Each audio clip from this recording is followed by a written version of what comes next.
The Great Hall of the Imperial Palace on Valoris Prime was filled with hundreds of aliens from across the 12 star systems. Crystal pillars rose high toward the ceiling, and soft blue light fell upon the gathered crowd. This was the day of the selection ceremony, an ancient tradition that happened only once every 10 years. Princess Lyra Von stood alone on a raised platform in the center of the hall. She was the youngest daughter of Emperor Kael Von, ruler of the Valoran Empire. At 19 cycles old, she had waited her whole life for this moment. But as she looked out at the sea of faces watching her, she felt nothing but dread in her heart. Lyra was different from other Valorans. Her skin was pale violet instead of the deep indigo color that marked her species. She stood barely 5 feet tall, while most Valorans were 7 feet or more. Her telepathic powers, which all her people possessed from birth, were weak and unreliable. Since childhood, the servants had called her the Little Princess, and not in a kind way. The selection ceremony was simple in its rules.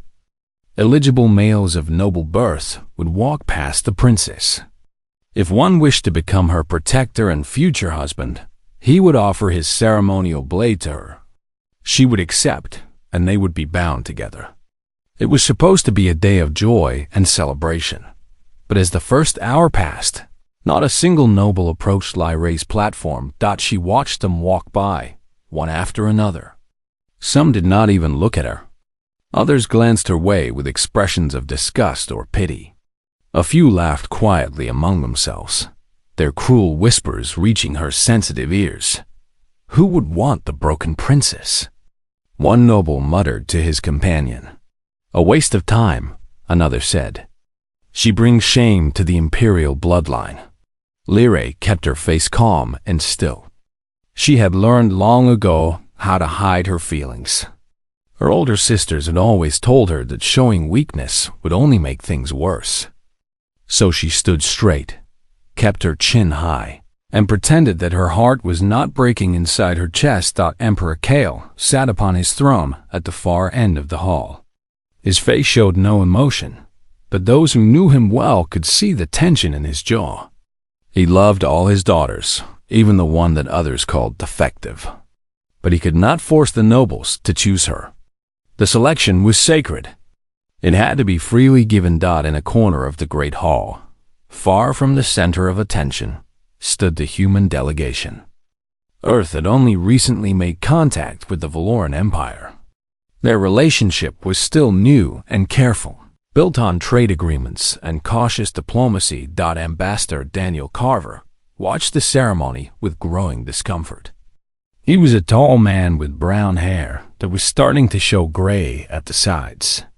His eyes were a calm blue, and he carried himself with the quiet confidence of someone who had spent 20 years in diplomatic service.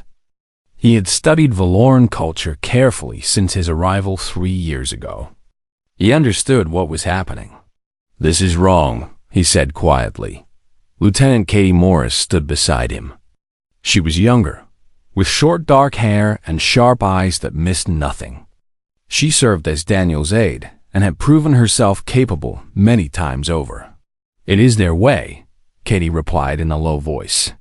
"We cannot interfere." "Their way is cruel," Daniel said. "Look at her.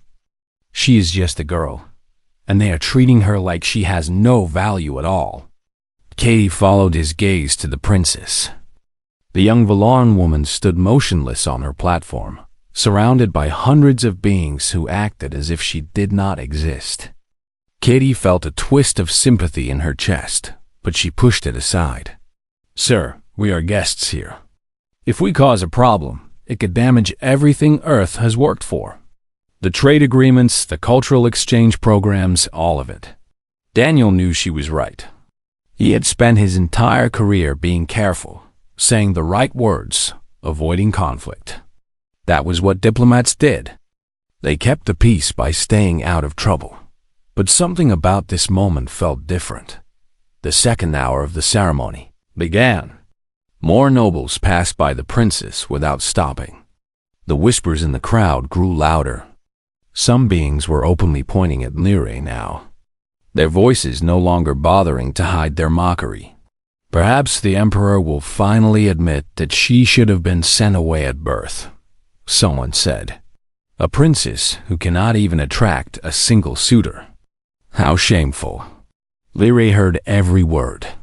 She felt each one like a knife sliding between her ribs. But still, she did not cry. Still, she did not run. She had promised herself that she would face this day with dignity, no matter what happened.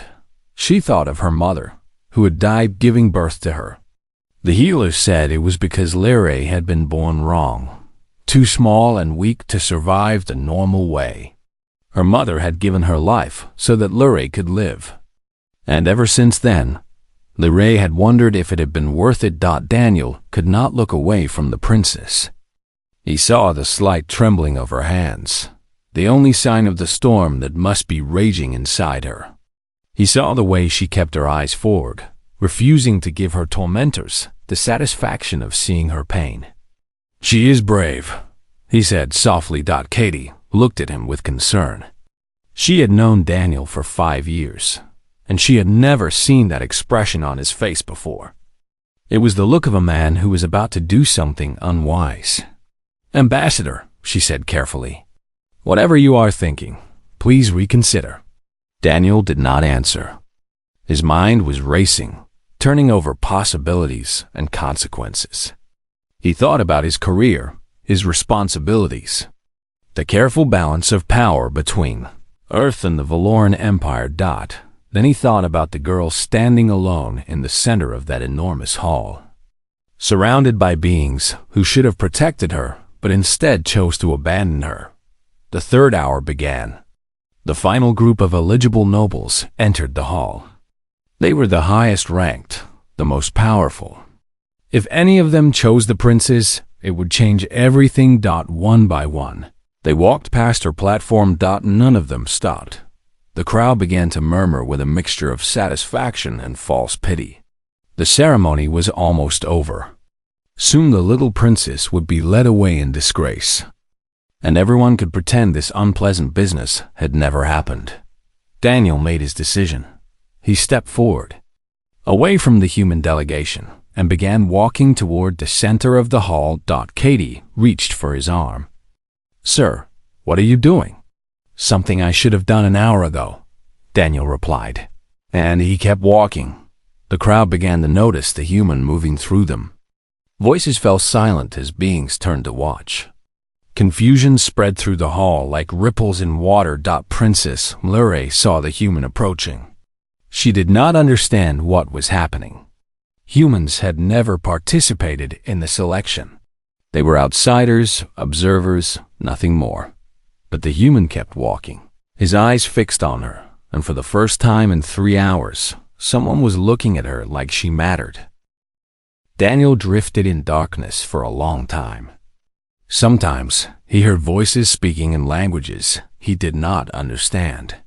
Sometimes he felt gentle hands touching his face.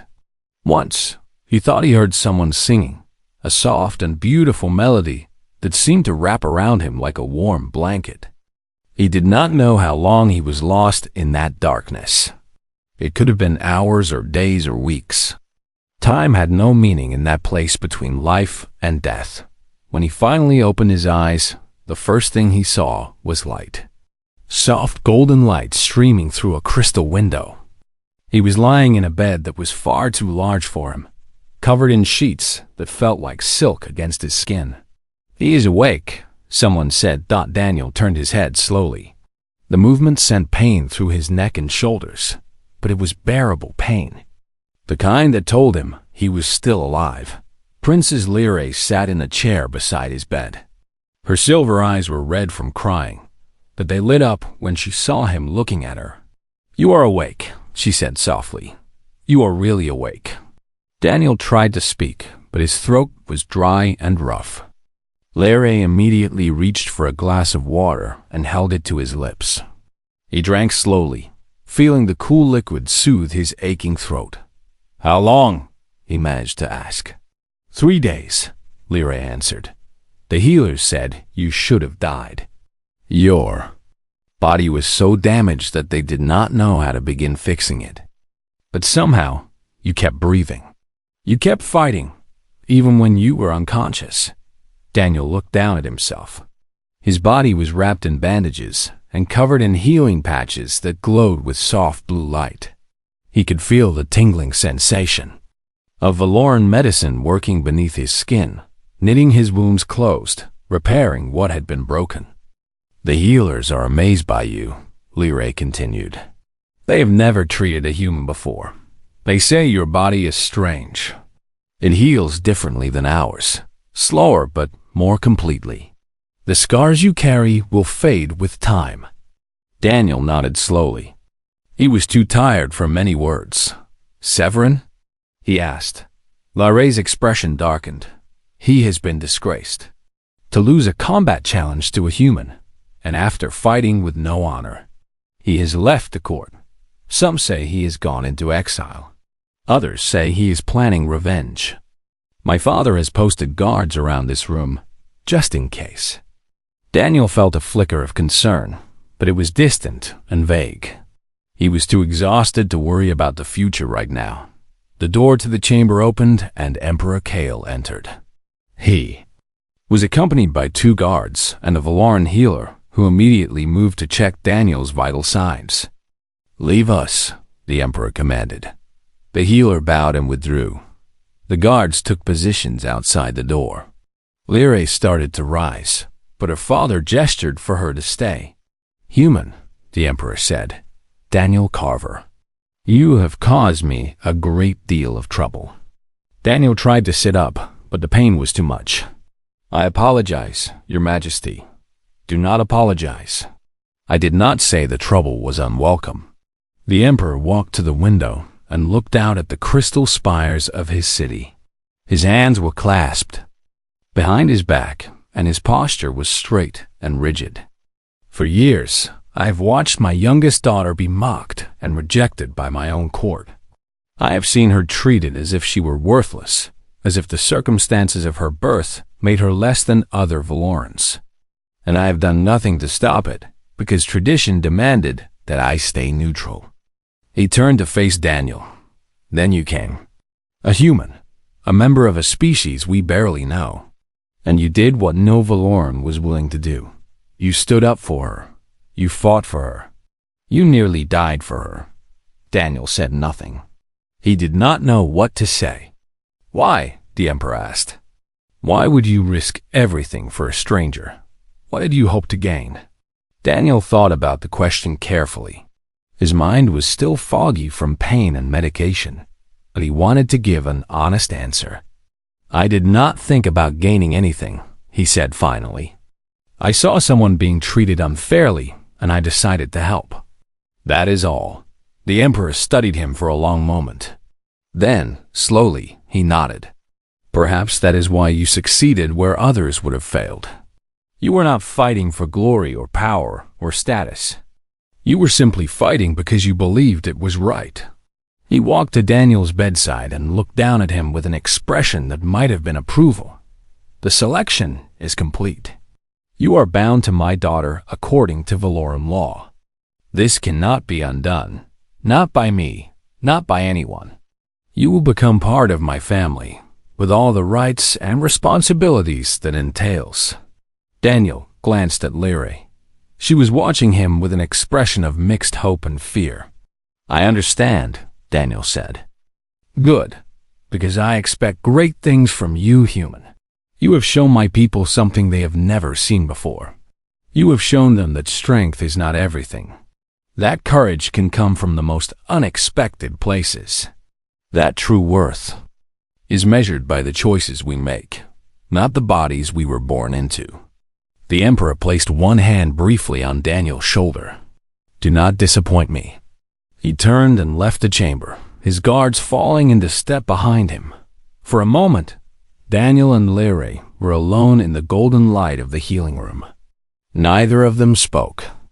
The silence stretched between them, filled with all the things they did not know how to say. Finally, Lyrae reached out and took Daniel's hand. Her fingers were cool and soft against his warm skin. Thank you, she said. For everything. Daniel squeezed her hand gently. You do not have to thank me. Yes, I do. No one has ever done anything like that for me before. I spent my whole life believing that I was worthless, that I deserved the way people treated me. But you showed me that was not true. You showed everyone. She leaned forward and pressed her forehead against his, a gesture of deep affection and Valoran culture. I do not know what will happen next, she whispered. I do not know if we can make this work, a human and a Valoran princess. But I want to try, if you are willing. Daniel looked into her silver eyes. He saw fear there and hope and something else that made his battered heart feel warm. I am willing, he said, in the days that followed. The story of Daniel Carver spread across the 12-star systems. People spoke of the human who had defied tradition, who had faced a champion and refused to fall, who had shown the galaxy that courage was not measured in size or strength. The little princess, once mocked and rejected, became a symbol of something new. And beside her stood a human who had taught an empire that sometimes the bravest thing you can do is stand up for someone else. 6 months later, Daniel and Lyrae were formally married in a ceremony that united two species in a way no one had thought possible. Katie Morris stood as Daniel's witness, tears in her eyes as she watched her friend and commander take his place beside his princess. And 1 year after that, a child was born. A girl with her mother's silver eyes and her father's stubborn heart. They named her Hope because that was what she represented to everyone who knew her story. A hope for the future. A hope for understanding between different peoples. A hope that kindness and courage could change the universe, one small act at a time. Daniel held his daughter in his arms and looked out at the crystal city that had become his home. Lyrae stood beside him, her hand resting on his shoulder. What are you thinking? She asked. Daniel smiled. I am thinking that I am glad I did something unwise that day. Lyrae laughed, a sound like silver bells ringing in the morning air. So am I, she said. So am I. And together, they watched the sun rise over Valorath Prime. And they knew that whatever challenges lay ahead, they would face them as they had faced everything else. Together. The great hall fell into silence as Daniel Carver walked toward the princess. Every eye in the chamber turned to watch the human move through the crowd. No one spoke. No one moved. It was as if time itself had stopped to witness this strange moment. Daniel felt the weight of hundreds of stares pressing down upon him. His heart was beating fast, but he kept his steps steady and calm. He had made his choice, and he would see it through. Princess Lyrae watched him approach with wide silver eyes. She had never spoken to a human before. She had only seen them from a distance. These strange, soft creatures from a distant world called Earth. They were weak compared to Valorans. They had no telepathic powers. Their lives were short, barely 100 years, even with their best medicine. Why was this one walking toward her? Daniel reached the base of her platform. The 3 steps that led up to where she stood seemed very high in that moment. He could feel the anger and confusion radiating from the Valoran nobles around him. He could hear Katie's voice in his mind, warning him to stop, to turn back, to think about what he was doing. But he had thought about it. He had thought about it for 3 hours while he watched a young woman be humiliated in front of her own people. And he had decided that some things mattered more than being careful. He climbed the steps. The crowd gasped. Several Valoran guards moved forward, their hands reaching for their weapons. But Emperor Kale raised one hand, and they stopped. The Emperor's dark eyes were fixed on the human with an expression that no one could read. Daniel stood before the princess. She was smaller than he had expected, barely reaching his shoulder. Up close, he could see that her pale violet skin had a soft glow to it, like moonlight on water. Her silver eyes were filled with confusion and something else. Something that looked almost like hope. Your Highness, Daniel said. His voice was clear and steady, carrying across the silent hall. I apologize if I am breaking your customs. I do not fully understand all of your traditions. But where I come from, we believe that every person has value. We believe that courage is not about being strong. It is about standing up when no one else will. He reached down to his belt and drew his ceremonial sword. It was part of his formal diplomatic uniform, a tradition from old Earth that had been carried across the stars. The blade was not as grand as the Valoran weapons. It was simple and plain, made of steel from his home world, but it was his, and he offered it freely. Daniel knelt before the princess and held the sword across both his palms, the blade pointing toward his own heart. I offer my blade and my protection, he said. I offer them to you, Princess Lyrae, if you will accept them. The hall erupted. Valoran nobles shouted in anger. Some called for the guards to remove the human. Others demanded that the emperor put a stop to this insult to their traditions. The noise crashed over Daniel like a wave, but he did not move. He remained kneeling, his sword offered, his eyes looking up at the princess. Lyrae stared down at him. Her mind was spinning. No one had ever knelt before her like this. No one had ever looked at her the way this human was looking at her now, as if she was worth something, as if she mattered. Why? She whispered. The word came out before she could stop it. Daniel smiled gently. Because you were standing alone, and that was not right.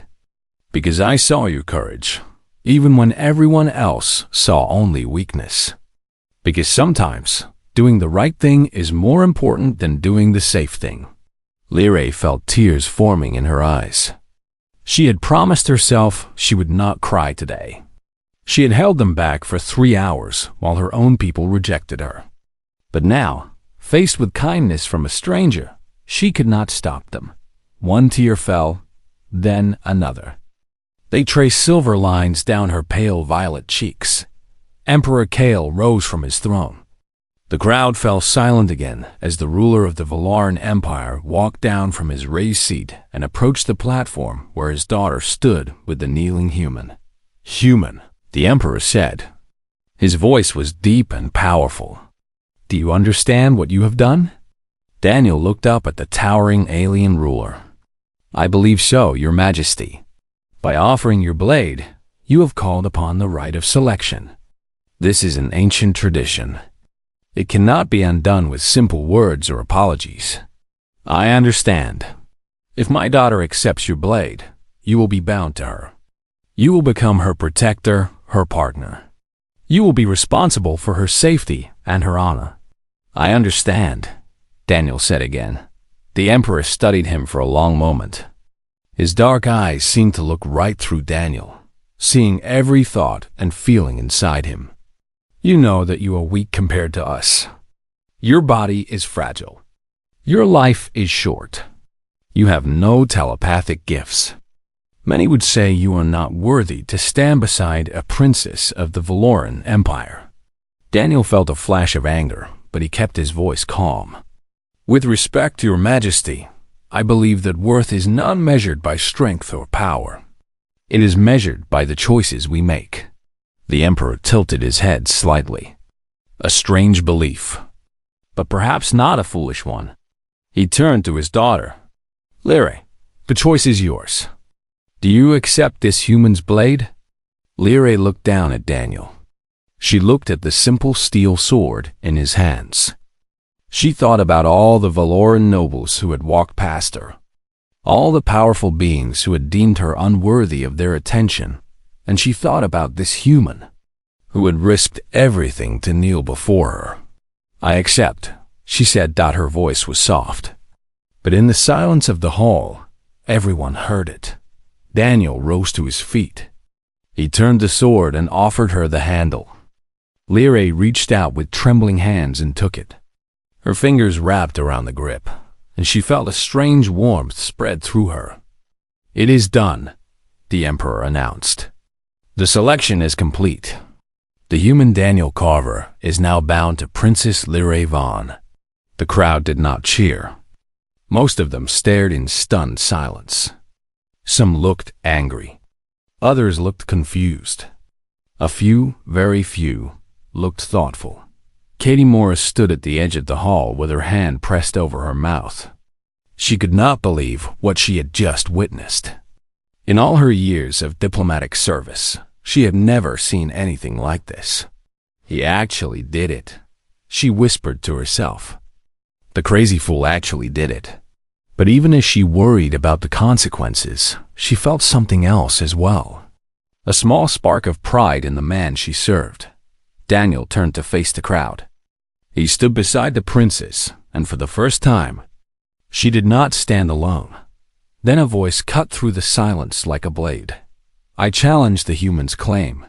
Everyone turned to see a massive Valoran warrior pushing through the crowd. He was nearly 8 feet tall, with dark indigo skin covered in ritual scars. His eyes burned with anger and something darker beneath it. Lord Severin Koth had arrived. And he was not pleased. By the ancient law, Severin declared, any male may challenge a selection claim through combat. I invoke this right. He pointed at Daniel with one long finger. Face me, human. Face me, and let us see how much your courage is worth when you stand before a true warrior. Daniel felt his blood turn cold. He had known this was possible. He had read about it in his studies of Valoran culture. But knowing something and facing it were very different things. He looked at Princess Lorraine. She had gone pale, her silver eyes wide with fear. You do not have to do this, she whispered. You can withdraw your claim. No one would blame you. Daniel shook his head slowly. I made you a promise, he said.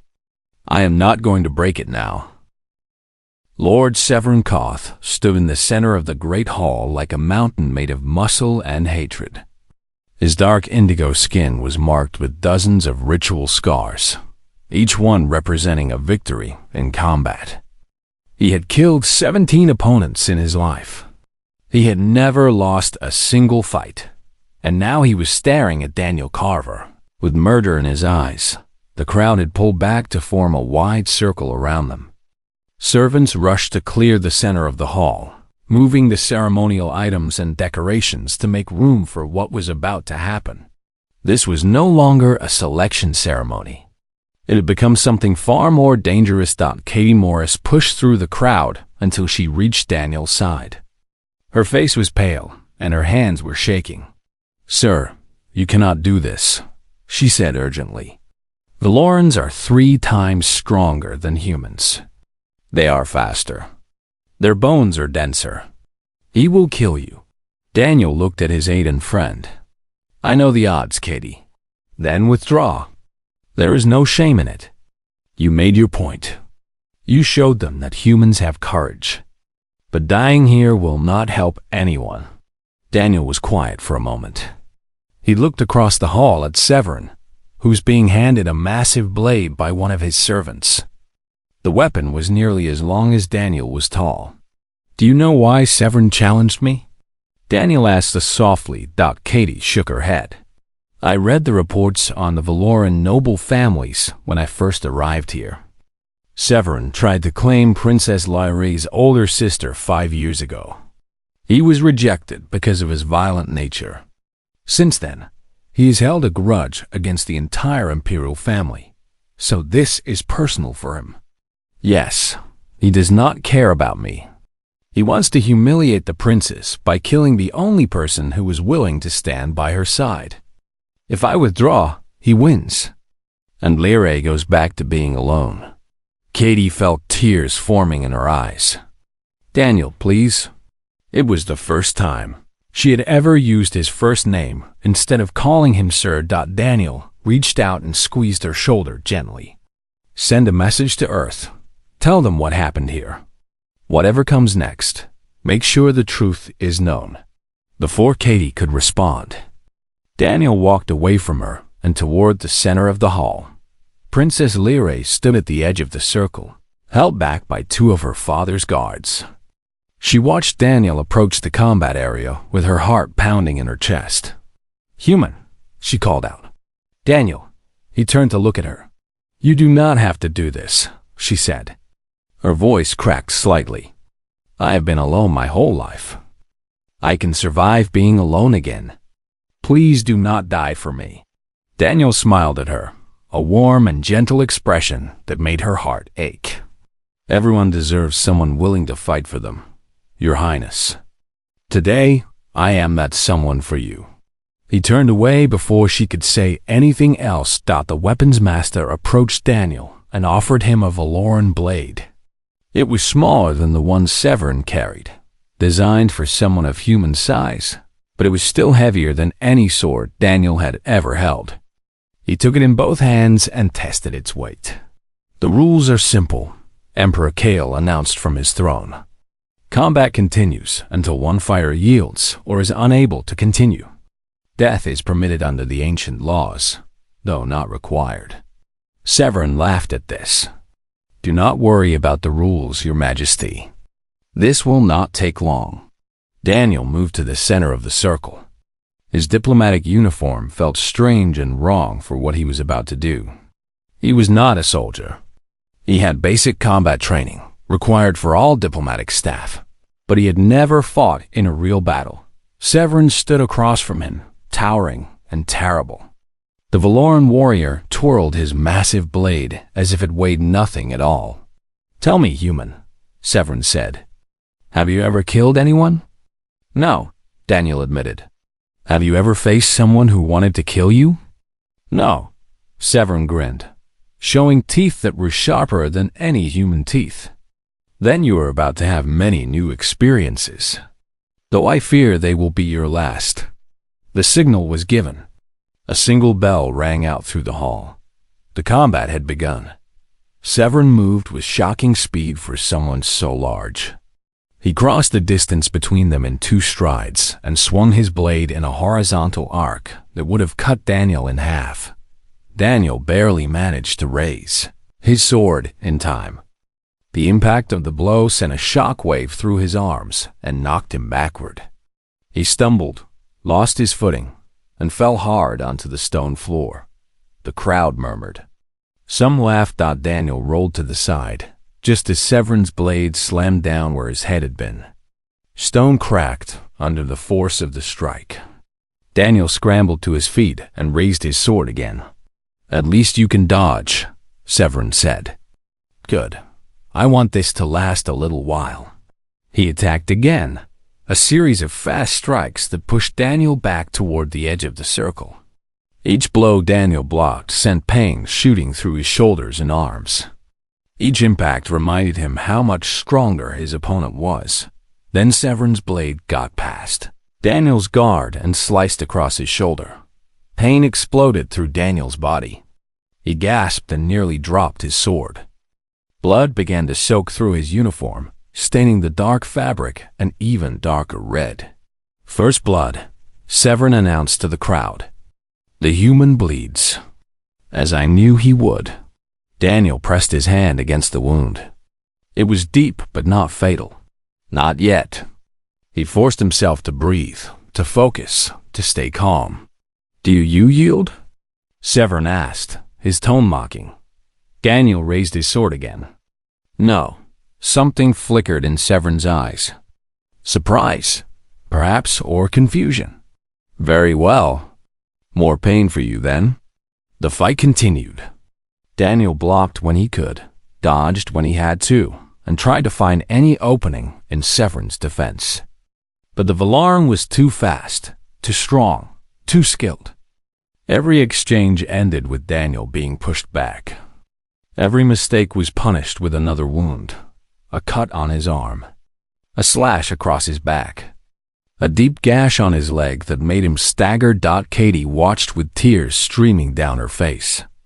Princess Lure had stopped struggling against the guards and stood frozen, her silver eyes fixed on the bloody human who refused to fall. Daniel was on one knee now, using his sword to hold himself up. His body was covered in wounds. His blood pooled on the stone beneath him. Yield, Severin commanded. There was less mockery in his voice now. Yield and I will let you live. You have shown enough foolishness for one day. Daniel looked up at him. Blood dripped from a cut above his eye, and his vision was blurring. Every breath was agony. But he thought about the princess. He thought about how she had stood alone for 3 hours while her own people rejected her. He thought about the courage she had shown, facing that humiliation without breaking. If she could be that brave, he could be brave too. "No," Daniel said. And slowly, painfully, he forced himself back to his feet. The crowd had gone completely silent. Even those who had been cheering for Severin moments ago said nothing. They watched in disbelief as the broken, bleeding human raised his sword once more. "Where I come from," Daniel said, his voice rough and strained. "We have a saying. It is not about how many times you get knocked down. It is about how many times you get back up." Severin stared at him. For the first time in his life, he faced an opponent who simply refused to accept defeat. And somewhere deep inside him, something like doubt began to grow. Severin attacked again, but there was less confidence in his movements now. He had expected this fight to be over in moments. He had expected the human to break after the first wound, to beg for mercy after the second. That was what happened in every fight he had ever won. His opponents saw his size, felt his strength, and their spirits crumbled. But this human would not break. Daniel blocked a strike that sent him sliding backward across the blood-slicked stones. His arms screamed in protest, but he held his ground. He was learning Severin's patterns now, seeing the rhythm of his attacks. The Vallon was stronger and faster, but he was also predictable. He had never needed to be clever in battle, because raw power had always been enough. "Why do you keep fighting?"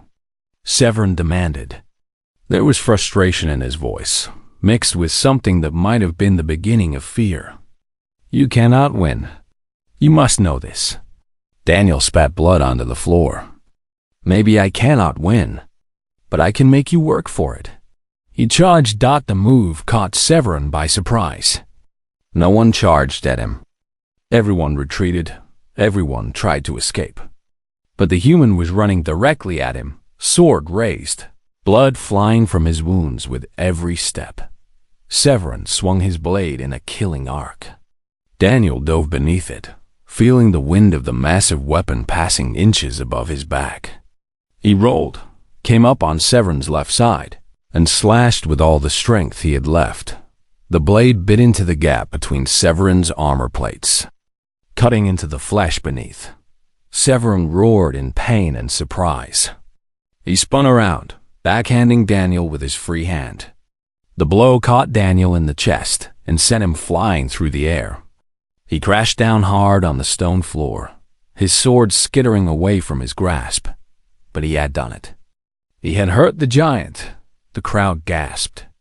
They had never seen anyone wound Severin in combat. The Vallon warrior stared down at the blood seeping from his side with an expression of disbelief. "You cut me," he said slowly. "You actually cut me." Daniel lay on the ground, struggling to breathe.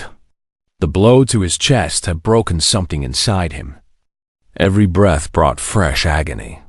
But he forced himself to roll over, to push himself up onto his hands and knees. "Come on," he whispered to himself. "Get up, get up."